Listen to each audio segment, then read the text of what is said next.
माझं नाव राहुल मानकर. मी string bio private लिमिटेडमध्ये as a area change leader म्हणून पूर्ण विदर्भ पाहतो. तर आपली परिचय तर भरपूर दिवसाचा आहे तसं, पण आपण बायोलिफ्टच्या बाबतीत किती कॉन्फिडंट आहात, किती दिवसापासून आपण बायोलिफ्ट वापरत आहात आणि त्याच्याबद्दल म्हणजे तुमचं काय मनोगत आहे, तुम्हाला कसे कसे रिझल्ट आले ते मला थोडंसं सविस्तर सांगाल तर बरं होईल जरा. बायोलिफ्ट तर तसं मी यावर समजा एकच स्प्रे झाला, टमाट्यावर एकच झाला.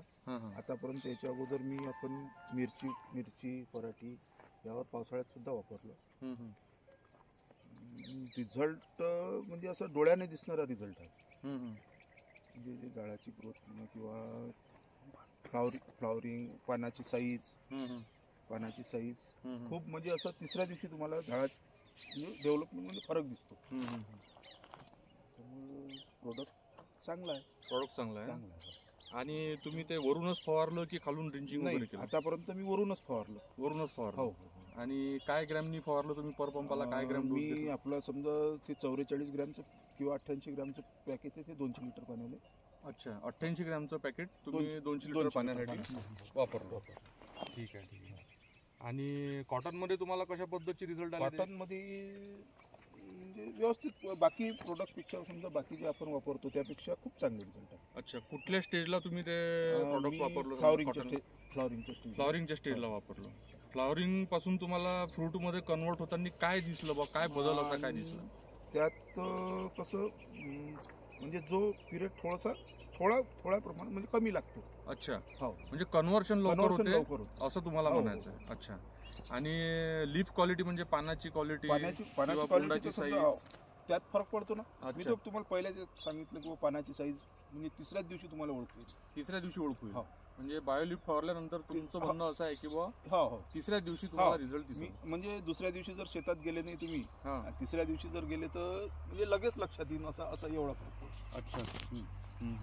आणि त्याच्यानंतर आता तुम्ही कॉटनवर वापरलं, त्याच्यानंतर कुठल्या पिकावर आणखी बायोलिफ्ट? मिरचीवर वापरलं. अच्छा, मिरचीवर सुद्धा वापरलं. Okay, very nice.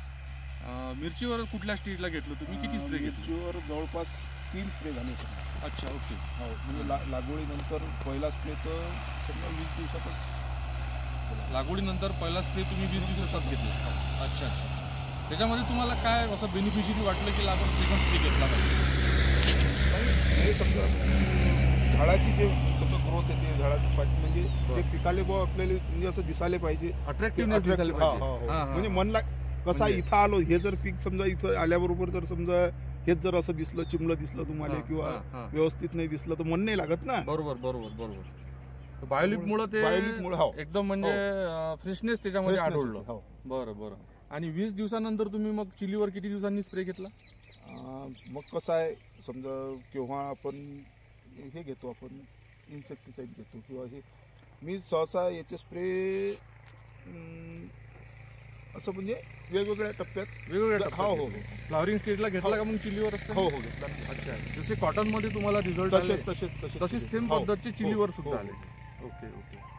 आणि आता हे जे आपण सध्या प्लॉट मध्ये उभा आहे, या टोमॅटोवर किती स्प्रे झाले तुमचे? यावर तर आता हे मला वाटते 16 दिवसाचं पीक आहे. हे 16 दिवस झाले. अच्छा, 16-17 दिवसात झाले. तर एकच स्प्रे झाला. उद्या परवा विचार आहे. आणि उद्या परवा परत तुम्ही स्प्रे करणार आहात. धन्यवाद प्रभू, तुमचं खूप मी आभारी आहे. आणि अशाच पद्धतीनं तुम्ही आमचे प्रॉडक्ट वापरा आणि आम्हाला सुद्धा काही मार्गदर्शन करा. आम्ही तुम्हाला मार्गदर्शन करतो. आणि त्याच्यासोबतच एक सुंदर असा प्रॉडक्ट बाजारामध्ये आम्ही पुन्हा आणलेला आहे, इम्पॅक्ट नावाने. तुम्ही जर खालून त्याला ड्रिंचिंग वगैरे केलं या व्हेजिटेबल्सला तर त्याचे सुद्धा तुम्हाला फार असे उत्तम असे रिझल्ट मिळतील. तर तुम्ही ते सुद्धा इम्पॅक्ट सुद्धा एकदा ट्राय करून बघा. ठीक आहे, थँक्यू.